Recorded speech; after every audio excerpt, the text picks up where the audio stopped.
Welcome to the podcast that won't be going on an open-top bus parade, but instead will host a good old-fashioned barbecue to celebrate their European trophy win. It's the big man up top. It certainly is. Do you like a hot dog and a glass of water, Joe? I do. Have you heard this is Jim Ratcliffe's latest cost-cutting method? Yeah, at Manchester United. £30, I heard. £30 for a hot dog and water. That is extortionate. Now, I want to know, out of all of the United squad, who would you trust to do the barbecue? Or is Jim doing it himself? No, it's got to be Harry Maguire, hasn't it? Do you think? Yeah, I trust him with the the burger barbecue. flipper. Yeah, I think so. Yeah. Well, I think at least it'll be done. No food poisoning. No nonsense. No nonsense barbecue. Definitely. None of this rare nonsense. Yeah. What are we going to be chatting about today, Joe? We are going to be covering the FA Cup final. Obviously, big result for Crystal Palace on Saturday. We'll be going in depth into that, and we will also be talking about football media. And there's just a lot of football on it, isn't there? There's almost too much, isn't there? I'd say so. And we're also joined by a very special guest, aren't we, Ed? Yes, we are. From the Evangelical Alliance, this is Phil Knox joining us on the show. How are you doing, Phil? Gentlemen, what an absolute joy to be talking about Jesus and football with you. What a joy. Exactly. We had you down as an interview. We wanted to do an interview with you, and Joe was like, "I think Phil is another level. I think we just came in for the whole show." I've heard things about Phil Knox that he knows the most about football. Exactly. People, so we thought we'd bring you in for the whole show. So welcome. Thank you. And on the Man United conversation, wouldn't let Mason Mount or Luke Shaw anywhere near that. They've played so few games over the last few seasons. They're not going near fire. They're not going near rare meat ever. Wrap them in cotton wool. Yeah, would not trust them. Shall we start with some trivia, Joe? Yes, let's do it. So this is Bible Ballers. It's the quiz that we play here on the Big Man Up Top. It is Guess the Player with a Difference. So I will be quizzing Joe this week. I'm also quizzing you, Phil. So have a think about, see if you can guess the answer as well.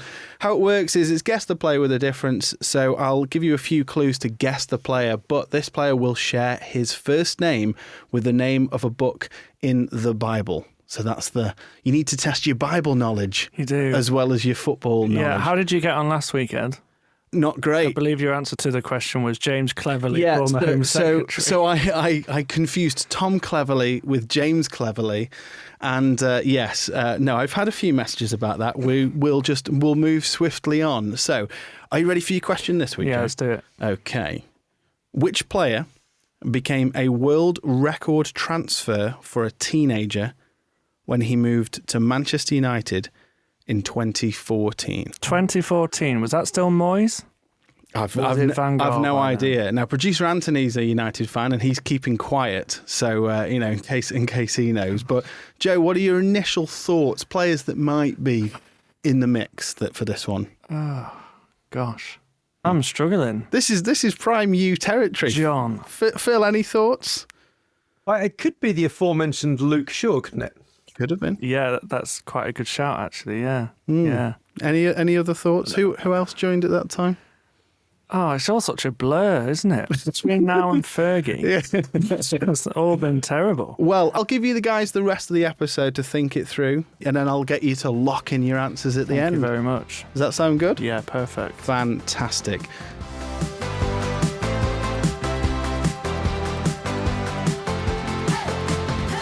So I think the first thing we need to look at, the big football story from the weekend, was the FA Cup final. Phil, did you watch the FA Cup final? I did. It was a good one, because sometimes finals can be a bit boring, can't they? It can be a bit cagey. I think had City gone out and scored early, it could have been a very, very boring game. But actually, the goal went the right way. The underdog won. It was a great British final. The thing I'm struggling with this, Joe, is that we always talk about, sometimes finals can be cagey and 1-0. And I agree with you, Phil. I feel like this was a bit of a cagey 1-0, and yet it was still great. Yeah, I think it was. And I think what was great about what Palace did is, they're known for playing this kind of really aggressive front foot football. But what Glasner did was, he said that's not going to work against City. They've tried that before in finals against United and it's not worked. So they adapted their game really well to it is the low block, it's kind of sniffed at. Pep had a few things to say about that, and obviously Ruben Dias famously doesn't like playing against a low block. No. But they adapted their game, they played on the counter, and it was cagey, but the plan worked. As you say, Phil, like before the game, Palace were very much the underdogs. Although I think it is worth saying they probably weren't as big at underdogs as we thought, in the sense that they've had a good season and City haven't had the best of seasons up to this point. So I feel like it was closer maybe going into it than people thought. Yeah, but the possession was mad, wasn't it? I mean, every time I looked up, City had the ball. I can't recall any kind of periods of any kind of Palace possession, and the decisions. I think it's fair to say when Palace's way, and I don't know whether you know this, boys. I've got a hatred of VAR, and I think over the whole weekend it did itself no favours whatsoever. But I think on the biggest stage it failed again, didn't it? It did. City came out of the traps flying, looking really dominant without. They created a couple of chances, Joe, didn't they? But I think what I would say is early on, but actually the whole game, City actually, I thought they played quite well. I don't think they had a bad game. What do you think? Yeah, they looked up for it. They had a lot of the ball. They were focusing a lot down the right. I thought Savinho had a really good start to the game, getting a lot of crosses in. Obviously, Haaland back from injury up front looked up for it. They just didn't quite have the finishing touch to their play, did they?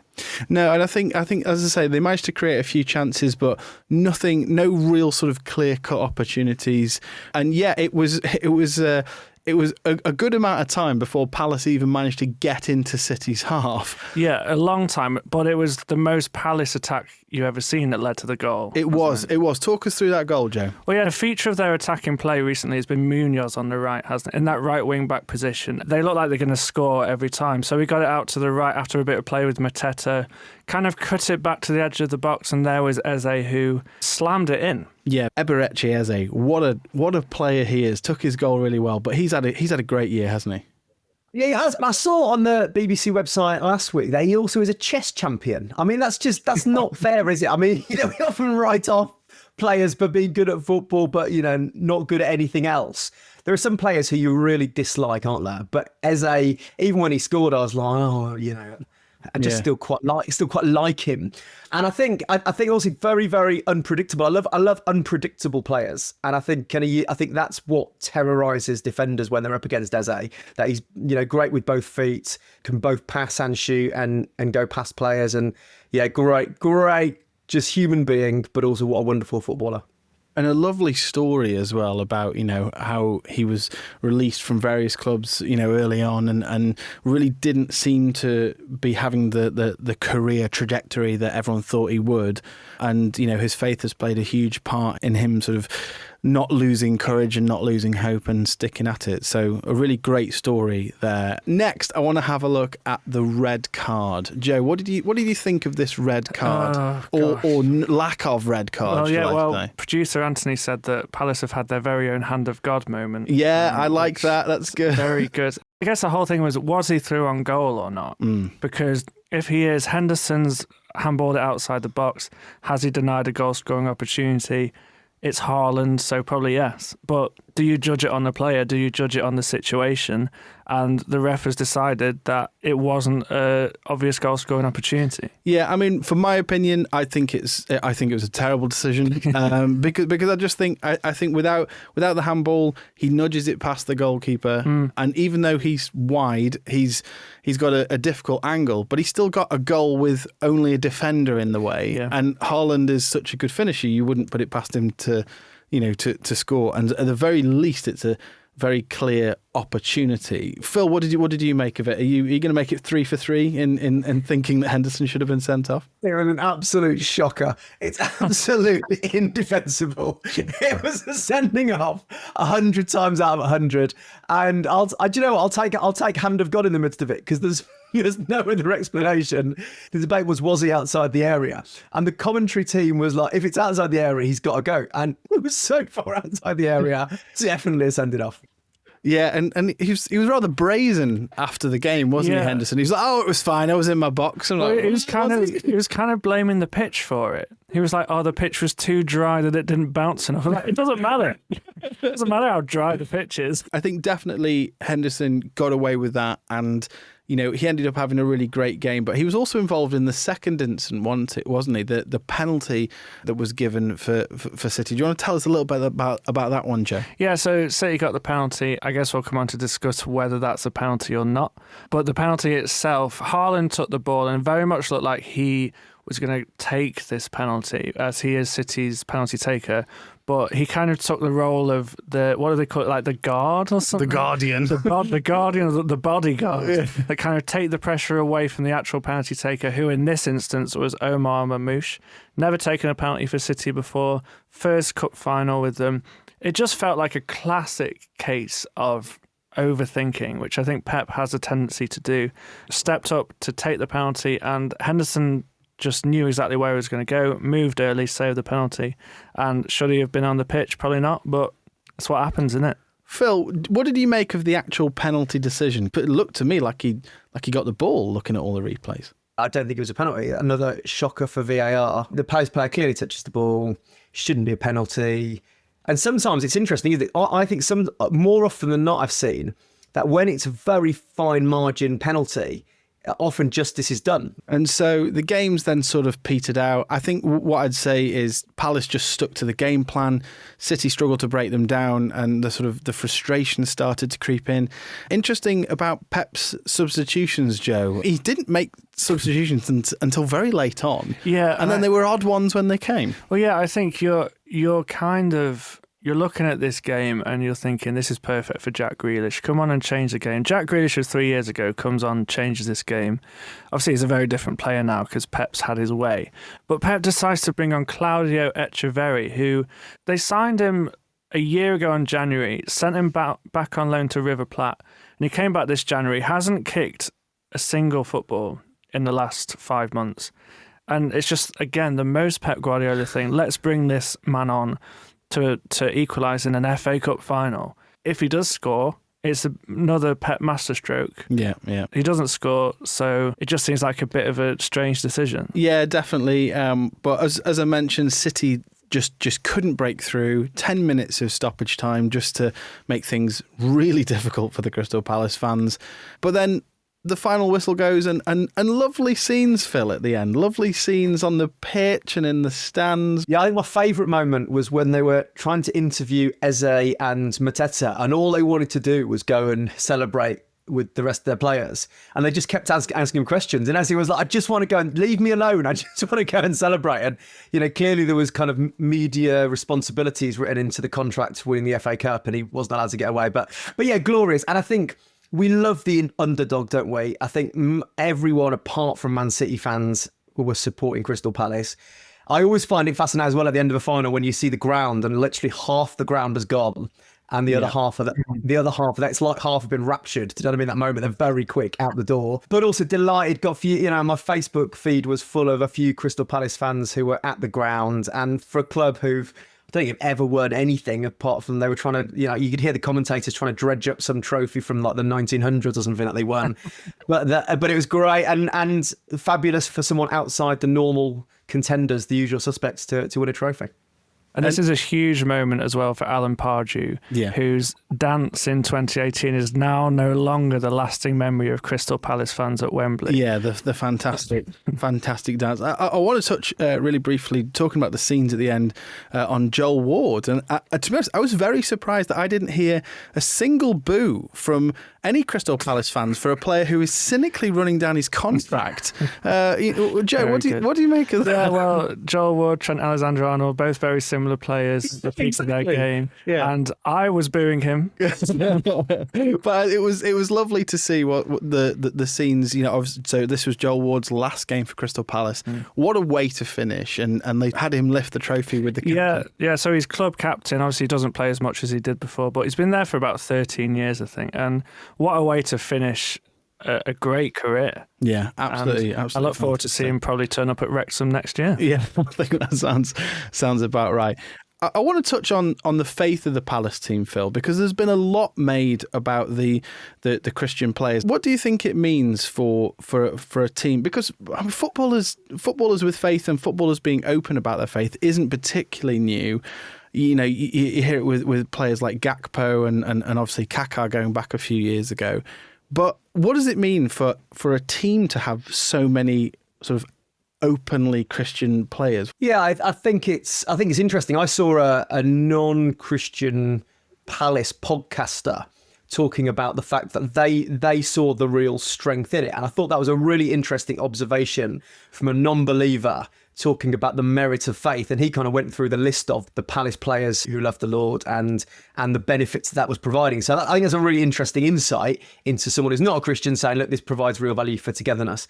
It's not easy for us fans to get into the mindset of Premier League footballers whose whole identity, worth and status is built almost week by week on how well they perform at the weekends. And I don't know about you boys, I'm glad that my world isn't like that. Do you know what I mean? You know, how well I preach on a Sunday doesn't determine, what the press write about me. Yeah. There's people rewriting on social media. I'm sure the same is true for you, despite the massive size of the Big Man Up Top podcast. Post-sermon press conferences. Maybe we should be bringing them in, yeah. But I think what faith does for Christian footballers is it just gives them complete escape and freedom and peace from all that, which for whom others that they don't have that in the same way. And to have that as a collective must be really exciting and unique. And I think we'll see more of that. I've heard about other clubs like Leyton Orient and others who have a really high concentration of Christian players, and that makes a real difference. Well, Phil, it's really funny you mention the video that you saw because, and I'm going out on a limb here, but I'm pretty sure I saw the exact same video, Phil. I think I know the exact one. It went a little bit viral in the build up to the final. And I got in touch with the guy that made that video. He's called Ollie Thomas. He runs a TikTok and Instagram page for Crystal Palace. And I had a conversation with him before the final about why he made the video and what he thinks about the Crystal Palace players having such a strong faith when, despite the fact that he doesn't share that faith. So should we have a listen to this chat with Ollie Thomas? Let's do it. I didn't know you were on TikTok, Ed. I saw it on Instagram like normal people do. You see it a few days later, but on Instagram. Ollie, it's great to have you on the Big Man Up Top. How are you doing? Yeah, very well. Very nervous. It's the day before the cup final, and it's all I've been able to think about for weeks. It's very stressful. Very stressful. I'm kind of predisposed to believe that anytime I get excited for a football match, a final in particular, my team will lose because I'm a Palace fan and an England fan, and I've never watched my team win anything. But I think this is probably like the most belief I've had in a team. Now, you're someone who doesn't share our faith, but it's not escaped your attention that there is this faith of many of the Palace players. I suppose I just wanted to get your thoughts on that, really, about how this has come about, that you're aware of their faith and what your general thoughts are as a fan, really. It's something I've been semi-aware of for quite a long time with Palace. Joel Ward has always been a very outspoken, sounds like the wrong word, but he's never hidden his faith. I think he's quite a devout Christian, and he often would kind of have like verses on his wristbands, and any Instagram post after the game, he'd put, references to the Bible on there. So that's kind of the first time I ever noticed it. And then obviously Eze came in, and his celebration is the cross like that. And he's always spoken very outwardly about it. I think the reason it's become really prevalent this year is mainly because of Maxence Lacroix. The impression I get is that he's really united a lot of the Christians at Palace and made it into something that's bonding everyone rather than everyone having their own individual faith and kind of maybe keeping it a little bit separate from everyone else's. He speaks about it a lot, like in interviews. I first read about it in an interview he did with The Guardian, where he said that I'm pretty sure they've opened a prayer room at the training ground, and he goes in and leads the prayers. And he's a big on-pitch leader as well. And I think that he's kind of used the shared faith that a lot of Palace's players have. The entire back three, so Chris Richards, Mark Gahey, Lacroix are all Christians. Daniel Munoz is our right wing back. He's also a Christian. I think Tyrick Mitchell is too, but he's not as outward about it. Eze, as I said, Mateta as well. So a lot of our first team players, our players often get down on one knee and pray after goals. So it's become something that it's become a key identity point for Palace. And I think, as I said, I don't share that faith, but I'm a big fan of a shared identity that a team can have. I think it's been so important to our team morale almost, and success. I think just having something that you're all working towards that's not necessarily on the pitch, but you all have a shared belief system makes such a difference. And I think having believed that there's a higher power guiding you in a certain direction, or that there's a plan for you, I think it speaks volumes that a lot of Palace fans aren't Christians, and we've all almost bought into it as a concept. It's like the team like it, support it, so we respect it in that way too. It's quite a nice dynamic, I think, actually. I could totally imagine fans being like, why don't they just stick to football? You know, and I wonder if maybe if Palace were having a bad season, like, like that might come out. But do you think generally the vibe amongst Palace fans is that this is something that is a good thing for our team to have?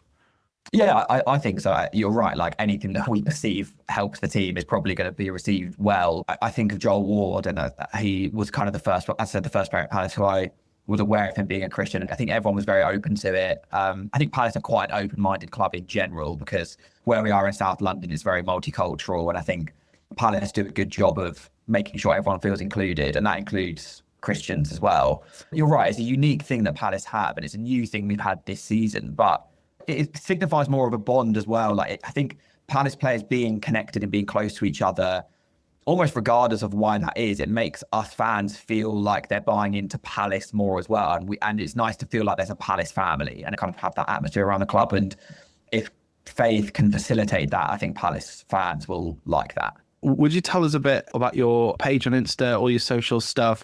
What do you hope to achieve with all that stuff? Because the content's great. Thank you very much. So I'm a Palace fan. Being a Palace fan is a very important part of my online persona and in real life persona.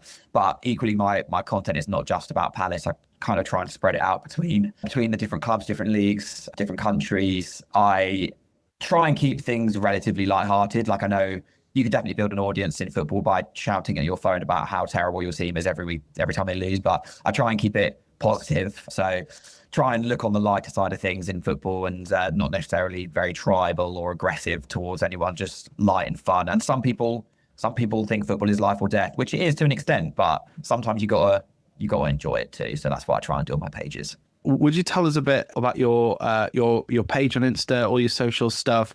What do you hope to achieve with all that stuff? Because the content's great. Thank you very much. So I'm a Palace fan. Being a Palace fan is a very important part of my online persona and in real life persona. But equally, my content is not just about Palace. I kind of try and spread it out between the different clubs, different leagues, different countries. I try and keep things relatively lighthearted. Like, I know you can definitely build an audience in football by shouting at your phone about how terrible your team is every time they lose, but I try and keep it positive. So try and look on the lighter side of things in football, and not necessarily very tribal or aggressive towards anyone, just light and fun. And some people think football is life or death, which it is to an extent, but sometimes you gotta enjoy it too. So that's what I try and do on my pages. That's brilliant. Keep up the good work, and thank you so much for your time. Really appreciate it, mate. No, thanks for having me on.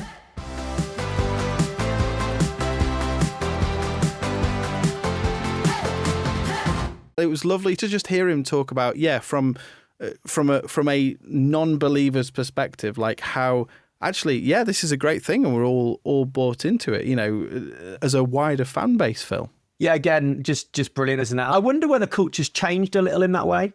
I wonder if, had this been 20 years ago, there was a different kind of spiritual temperature, different hostility towards Christians. And I think generally, in society, there's just a warmth and a greater acceptance, tolerance of faith. Yeah, it's really interesting, because I feel like we do have to say, believing in God doesn't mean your team's going to win, Joe, does it? No, absolutely not. But it's not helped me and Stoke at all. It's still you had your glory years, 2013.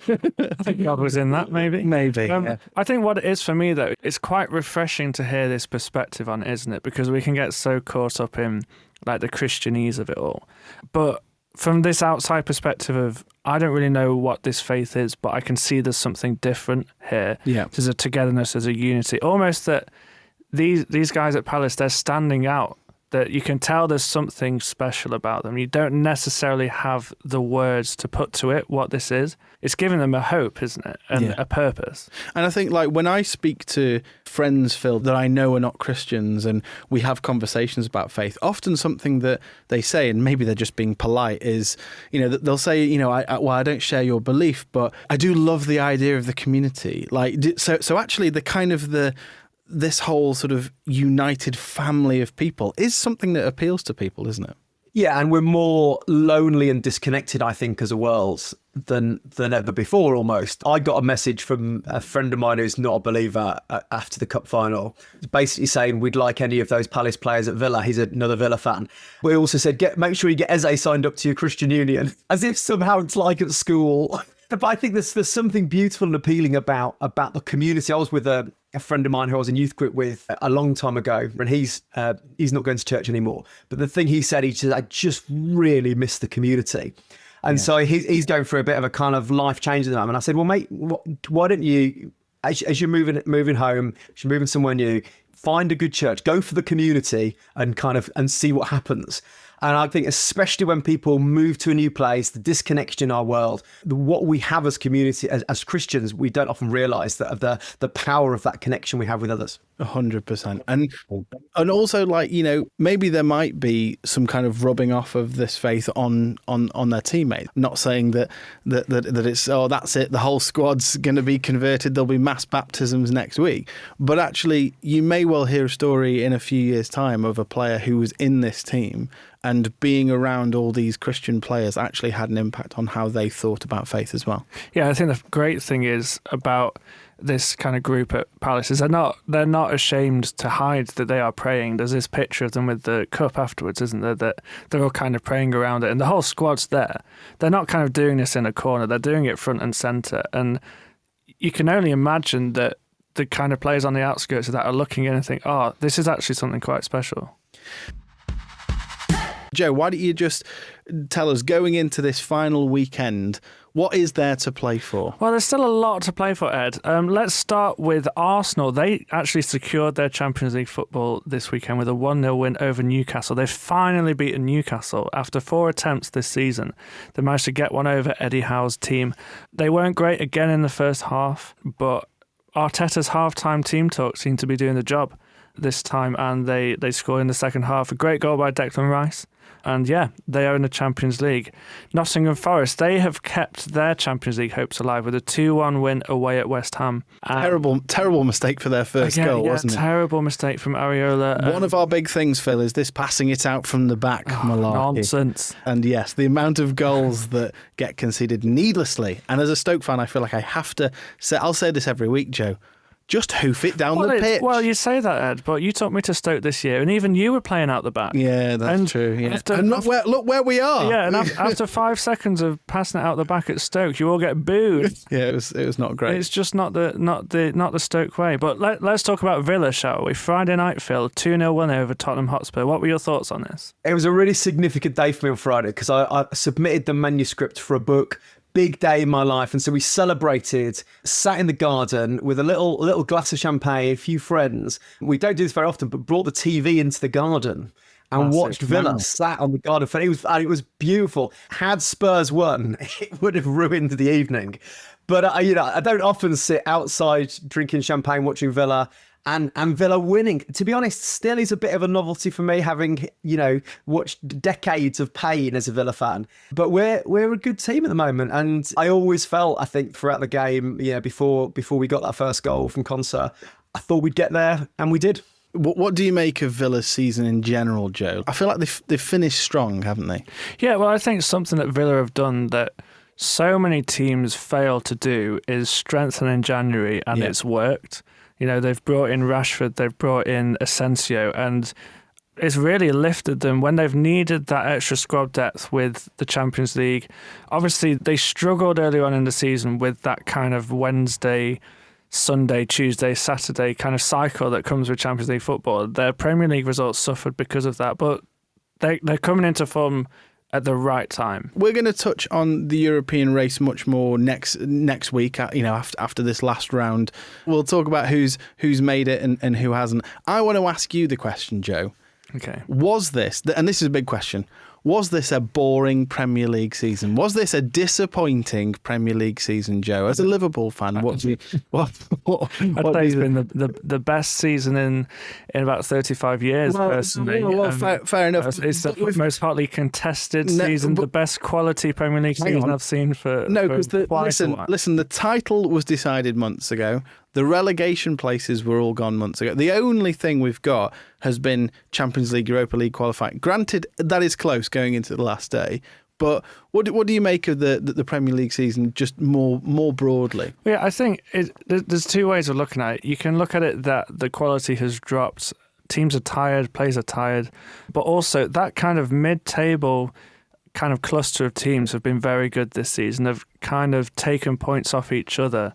I think it's made it a really competitive season in the middle. We've spoke about the relegation teams before. We've kind of seen this pattern that gap between Championship and Premier League is getting bigger and bigger.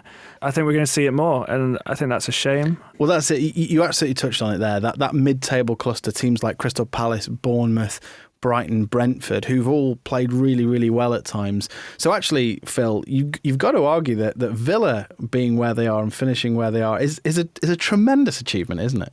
It's glorious. And the other wonderful thing, just looking at the table now, is I can't get my head around the fact that United and Spurs are 16th and 17th. And yet, on Wednesday night, they will play each other for a place in the Champions League straight shootout. And I think, on one level, I'm devastated that one of them are going to make it. But I'm also delighted that one of them's not. But in terms of Villa, yeah, absolutely. I like the fact Newcastle are up there. Quite like Newcastle as a football club. I love the fact that Forest were being written off at the beginning of the season as relegation candidates. If Villa and Forest could be the two clubs that qualify this weekend, then that would be just wonderful. It would feel like a win for football, wouldn't it? We're going to briefly touch on the WSL. Joe, some big news. Well, big news. An amazing achievement by Chelsea, wasn't it? Yeah, well, Chelsea secured a domestic treble with an FA Cup win on Sunday. They won 3-0 over Manchester United in the FA Cup final. 2 goals and an assist from Sandy Baltimore ensured Sonia Bonpastor's team completed a domestic treble in her first season in charge. That's quite the achievement. That's insane, isn't it? Particularly after Emma Hayes' legacy at Chelsea, the most successful manager in English women's football history. And she's just come in and won the domestic treble. It feels crazy, but where do you go after that? Just win it again next year, I guess, plus Champions League, I mean, they didn't have a great season, there, did they? No, they kind of got battered in the Champions League by Barcelona, so they'll be hoping to go again next year. But some other good news that have come out of the women's game this weekend is that actually Everton women's team are moving into Goodison Park. Yeah, that's really good, isn't it? Next season, which I think is just a really nice kind of continuation of the story. This was Everton men's team's last season at Goodison Park. Very emotional weekend this week at Goodison. But this news that it's not going to be knocked down, I think can only be a good thing. I think with the emotions that are attached there, hopefully you get the fans that have been watching the men's team go, you know what, I still want to go to Goodison and occasionally go to the women's team as well. Yeah, I think it's a really nice idea. Yeah, I think it's fantastic. We're going to talk about the playoff finals very, very briefly. So this weekend, not only is it the last weekend of Premier League action, but also it's all 3 English Football League playoff finals. Now, what I will say that I think is a really lovely idea is that they're all kicking off a minute later than scheduled to raise awareness of the Every Minute Matters campaign, which is all about CPR. So if you look at the kickoff times, they're all sort of 1 minute past 3 or it's 1 minute past 1. So I think that's really, really important. But the first playoff final is Saturday. It's the Championship. Sheffield United versus Sunderland. Sheffield United thumping Bristol City 6-0 on aggregate in the semis. That's got to be disappointing if you're a Bristol City fan to just sort of, have 2-3-0 defeats in the playoffs. Coventry, however, putting up much more of a fight, losing 3-2 on aggregate to Sunderland. I don't know if you saw Sunderland's Dan Ballard scoring a last gasp goal to send the Black Cats to Wembley. Did you see this one? Yeah, this was kind of like a very strange header. It was. Duping header, but I don't really know how he did it. Well, so it was a corner in the last minute of extra time. He's jumped so high that when the ball has reached him, it was almost at knee height, and he's just sort of had to get his head down. And it was a great header, and he's gone in off the bar. Superb goal. They all count, Ed. They all count. So yes, Sheffield United will take on Sunderland on Saturday in the Championship playoff final. And on Sunday, it's League One, and that will be Charlton versus Leyton Orient. Charlton beat Wycombe 1-0 on aggregate. The first goal in this tie came in the last 10 minutes of the second leg.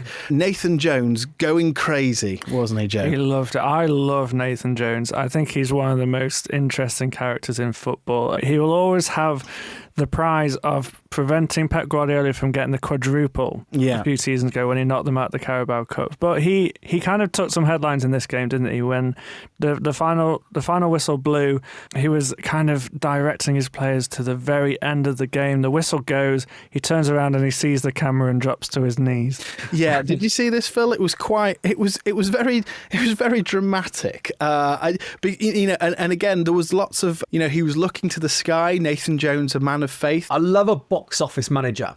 I want my managers at every level to be very entertaining, a bit of a rogue press conference now and again, altercations with members of the opposition coaching team. That's part of the entertainment for me. That's why it always galls me when managers who are box office get sacked and then go abroad and, bring Mourinho back to the Premier League, not for any ability, just because he's just box office. Yeah. I was about to say, I don't think if Sheffield United go, we don't want Chris Wilder back. He's had a go. He's shouted at a linesman for eating a sandwich.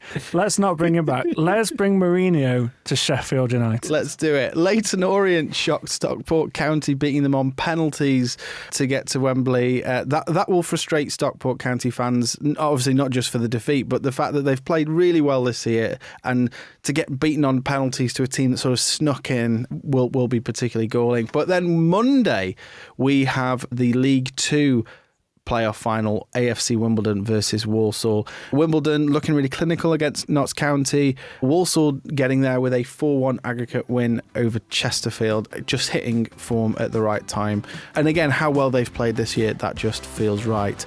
So that's your playoff final picture this weekend, Joe. Very exciting. It's very exciting indeed.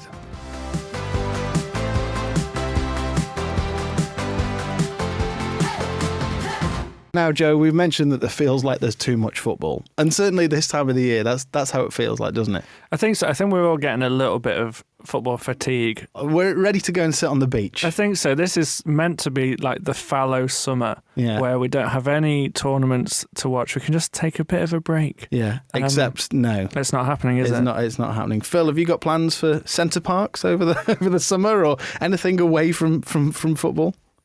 No, but I miss the days. I mean, I don't want to be that guy who's like, back in Maddie, but the reality is, football shouldn't start till September. Absence makes the heart grow fonder and all that. I think we are beyond peak saturation. And the idea that there's not a summer tournament, but it's being filled with the Club World Cup, I'm struggling. We've talked about how many games there are, and there was news this week that is only going to increase. So Sky Sports have announced that they are increasing the amount of live Premier League games that they're showing from 128 this season to 215. For context, that's out of 380.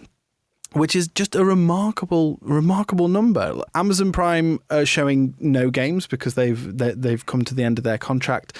TNT are going to be showing around 50 games, similar to how many they have this season.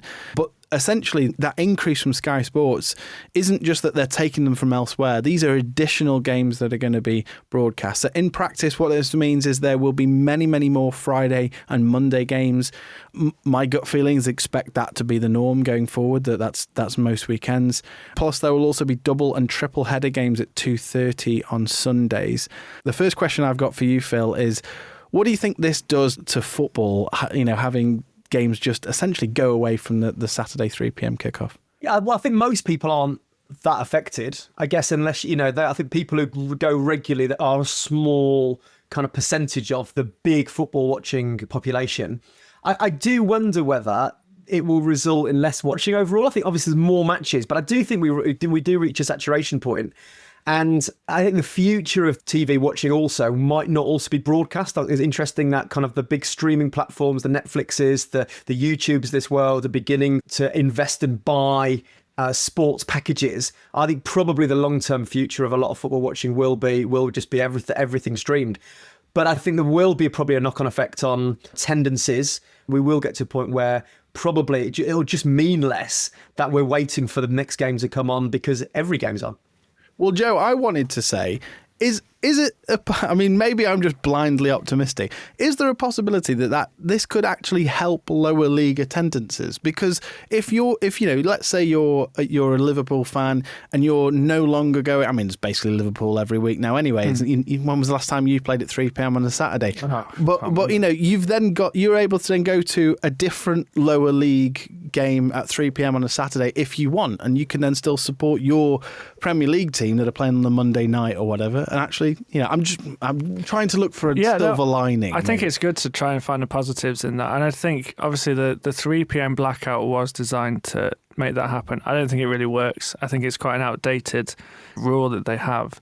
This kind of spreading it out over the weekend, I think you're right. People almost might get bored of watching it on TV and want to actually go in person and experience it as a match day. I think that could happen. I don't know. Now, we had an email from Mike, who's a long-time listener to the show, who wanted to touch on the Ballers League. Now, there's a reason I'm going to come on to this, but Mike's email said, as Tim Hughes mentioned a few weeks ago, sometimes things need to change or to be freshened up while respecting the current ways that things are being done.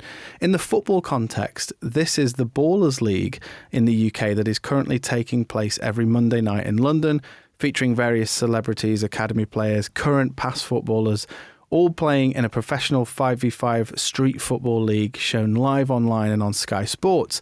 They've tried new things and have completely turned the rulebook on its head. What are your thoughts? Which is a really interesting question. The question I'd have is, but do we really need more football? Joe, what do you think about the Ballers League? I haven't actually watched it, but I sat down to watch it on Monday, and I didn't feel like I needed it, personally. So this is kind of like YouTube influencers are having a go at five-a-side. It's a bit like, do you remember Masters Football back in the day? It's a bit like that. There's the occasional ex-pro. Kieran Clark, do you remember him? Yeah. Standing back for Newcastle. He's playing. And I mean, if that's as high as we're going, this is scraping the barrel a bit. But they're doing this thing where they kind of change a rule in the last 2 minutes of the game where like they spin a wheel and see what happens. So the one that I watched, the rule was that after 28 minutes, if you go in the opposition half, you can't go back. It's like, do we need that? Right. So I get Mike's point that it's freshening up and maybe we do need to do that, but this just feels like it's adding more. Sounds like a cross between T20 cricket and Mario Kart. I think my argument with this, and I think it's one of my major arguments against VAR, football's not broken, right? Yeah. So we've got the most watched sport in the whole world, the most popular sport in the whole world. Stop tinkering. It's not Formula One where we need to kind of keep changing the rules to bring the teams close together. Football's not broken. Stop messing with it. I'm with you, Phil, personally. But Mike, thank you so much for your email. And you're absolutely right. It gives us all something to think about. Phil, I know that talking about football and football media, you have quite a lot of personal experience with this, don't you? A few years ago, you did a fast from sport, didn't you? Fill us in on, what you decided to put yourself through. Yes, it's 10 years ago. So it's 2015. Oh, gosh, it was. Definitely not recently, Yeah, so the reason I did it was I've always loved sport. Like really, as I hope you can tell, loved kind of watching, playing, talking about, been a really significant part of my life. But I felt towards the end of 2014, I just felt kind of in the times I was spending praying and times reading my Bible, that the Lord was basically highlighting in my life that it had become too important. I was thinking about it too much. And so I almost felt the challenge from God to say, could I go without it for an extended period of time? So I felt like the challenge to do a whole year without sport. So could I give up watching, playing, talking about, checking sport for a whole year? So 2015, I kept those rules and didn't watch, play, talk about, check, play related computer games for a whole year. I remember vividly calling up Sky Sports to cancel my well-beloved loyal subscription. There was a great moment where they kind of obviously want to know why you're leaving. And I kind of said, well, I feel like, I wanted to be honest, I feel like God's told me to give it up for a year. And you could kind of see the person on the other end, like flicking through their laminated sheets. Yeah, we've not heard this one. So it was a good year. I was like, what do people do who don't like sport? So I learned to play the piano. But then the beginning of 2016, I had the best New Year's Day I think I've ever had in my life. I genuinely woke up so excited in the middle of the night. It was like Christmas Day. Woke up, came down, watched Sports Personality of the Year and caught up on everything. I'd missed like all this stuff. Leicester were top of the league. I was like, what is going on? I had this massive party on the night of New Year's Day where we invited all my mates around and I was like, tell me what I missed. So it was glorious. It was the best year of my wife's life, apparently. But in the end, decided life is better with sport and it's great to be back. What did it feel like to discover that Leicester were the top of the league? I feel like that's got to be the biggest one. That must have been bizarre. Yeah, it was really funny. I kind of blogged throughout the whole kind of process. Funnily enough, no one had bought the domain ayearwithoutsport.com. And so I had this for the year without it. But one of the things I did right at the end of the year was I tried to predict the Premier League table and kind of come up with one thing, one fact next to what I thought would have happened. So obviously I had to predict who'd kind of come up and who'd gone down. I was nowhere near. But I think it was prophetic because I think I predicted Forest to come up anyway. They didn't. It was just aspirational at the time. And then, of course, what was great was my first kind of 5 months back in sport were that journey of Leicester winning every weekend and beating Man City at the Etihad and, on their way to the title and Nessun Dorma and everything else. Fantastic. Incredible stuff. It's amazing what you say about this and why we would do something like this. Why would we, fast from sport? I just this morning, I found myself putting on Sky Sports News when I would normally be having my prayer time. It was because I'm a golf fan, Phil. Apologies, Joe. He's going to give me some grief about this. I went to bed before Scotty Scheffler had definitely won the PGA Championship. So I was like, I just want to check to make sure he did. And I don't like going on my phone first thing in the morning. So I put Sky Sports News on and then just mindlessly half an hour had gone. And that's the time I would normally pray. So I could totally imagine a situation where, yeah, you do feel convicted because you're a bit like, when am I going to have time for God? Yeah, and without kind of, turning into full preacher mode, the Bible's really clear that we are in a battle as Christians and there are things that are going to try and colonize our attention, right? Paul sums it up in Ephesians as the world, the flesh and the devil. There is a world full of distractions and that this is not new. We think just because we've got phones, that people have been distracted forever by stuff going on in the world. It's exacerbated and amplified by the technology in our pockets. We do have this kind of inner selfishness and this desire within ourselves to not want to focus on God, and we need to kind of keep that in check. And then the enemy will do anything to try and stop us focusing all of our attention on Jesus. And I think it's Tim Keller who says that idolatry is when a good thing becomes an ultimate thing. Football is a really, really good thing, but when it becomes an ultimate thing, that's when we're in trouble. And that's what happened to me 10 years ago. And I feel like I slay the beast with a year off. Obviously, that's a pretty extreme response, but I felt it was what God was calling me to do. But in a small way, we all have to fight against whatever distractions there are. And that's what you experienced a bit of this morning. What practical steps did you then take as a result? And I suppose, how can we regulate consuming this content? Because we just live in this world where there's just endless content. I think with anything, it's worth just putting some rules in place. So you talked about your phone. I've got a few rules around my phone. My phone doesn't sleep next to me. It sleeps downstairs. Why? Because like you, I want my first words in the morning to be to Jesus, not to my huge social media audience, And likewise at the dinner table, we're not allowed, no one's allowed their phone at the dinner table because that's where we kind of do community and family and express our joy to be with one another. When Jesus talks about if a part of your body's causing you to sin, chop it off, he's not literally asking us to do that. But he does ask us, actually, I think, where stuff is going to get in the way of our relationship between us and him, we do need to put things in place. And so for me, a small example of that, I still watch loads of sport and love it, but fantasy football for me was something that just colonized my thoughts. And so I would find myself sometimes in church worrying about whether my captain that week had scored. And I found myself at one point going to the loo in the middle of the night, worrying if a player was going to increase in value. And at that point, genuinely, a few years ago, I stopped playing fantasy football completely. I've cut that whole thing out of my life because it was just becoming a barrier. And so I think that's very personal and contextual to who we are and where we are. But I think I would urge everybody, if you've got anything, sport or anything else, that's on the throne of your life, you need to take that off and put Jesus back on the throne. Joe, any plans for a sports fast? I might fast fantasy football just because I'm not very good at it. Can I fast the Club World Cup? Can I do that? Yeah, let's all do that.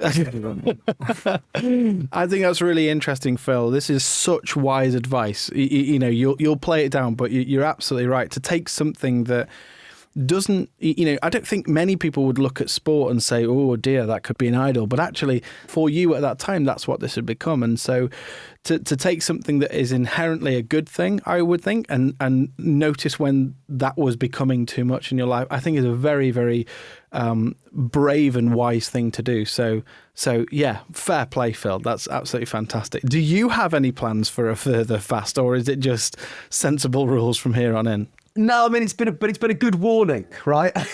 God has kind of said to me, look, if this becomes too important, I'll ask you to give it up for a year. So I think in some ways, the pain of that year and the thoughts of going back to sitting at the piano rather than playing football. So yeah, I'd worry that my wife would go, oh, that was great. That was a good year. Do you want to do that again? You did. Let's do it again. Phil, I'm interested. What was the response of your mates? Like these people that you would watch football with, you might go to the pub with or have them round.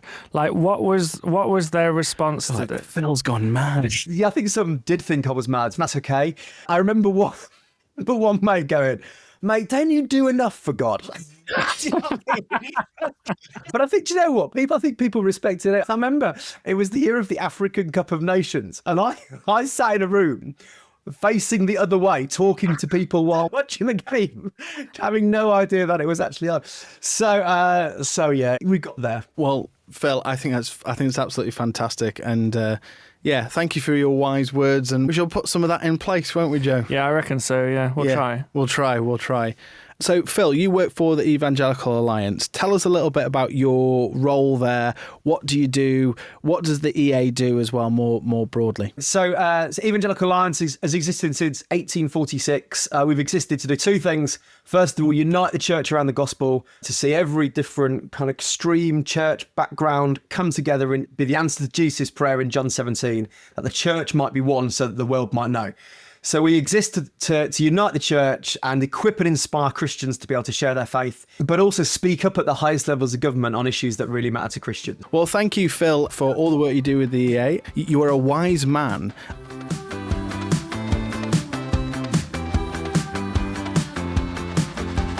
This is Bible Ballers. Joe, how are you feeling? I'm feeling confident, actually, because I think Phil's got it right. And I feel like Phil's kind of acting as a caretaker manager for Joe Rivers FC. Okay, well, that's so good. Yeah, I think, would I get a point if Phil's got it right? Absolutely not. Okay. So I will ask the question again. Which player became a world record transfer for a teenager when he moved to Manchester United in 2014? Phil, who did you think it was? I have genuinely continued to ponder this. I'm going to stick with Luke Shaw. So you're locking in Luke Shaw. Joe, are you taking your caretaker's boss wisdom? I'm going to take his wisdom. I'm a bit like that guy, that guy that Pep Guardiola has that looks like Kevin Keegan. Phil Knox is my Kevin Keegan. So yeah, let's lock in Luke Shaw. I think he signed from Southampton in 2014, Ed. Well, I can reveal you are absolutely correct. Well done. Luke Shaw is the correct answer. Well done, Phil. Thank you. I was going to say, yes, thank you, Phil, for bailing Joe out of this one. But to be fair, your form this season has been very good. And I would have got there, maybe. Well, thank you for listening to The Big Man Up Top. And if you want to get in touch with the show, please ping us an email to podcasts@ucb.co.uk. Please follow, subscribe, and give us some good reviews, because this will help us get the word out. Also, if you've enjoyed this, please tell your friends. A huge thank you to our producer, Anthony, and Phil Knox. Thank you so much for joining us today. You've written a few books as well. Why don't you tell us a bit about that before we finish? Yeah, great. So I read a couple of books. One's called Story Bearer, How to Share Your Faith with Your Friends, especially if you're listening to this, you're a Christian, you've got mates who love football, and you're looking for a way to kind of connect relationally with them and share your faith. That book's called Story Bearer.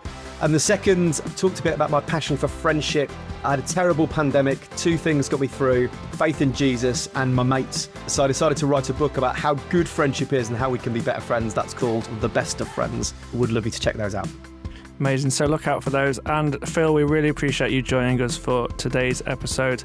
You can come back. I'd love to. It's absolutely just been the best afternoon talking Jesus and football. So thanks, boys. Love that. Well, shall we do that again next week, Ed?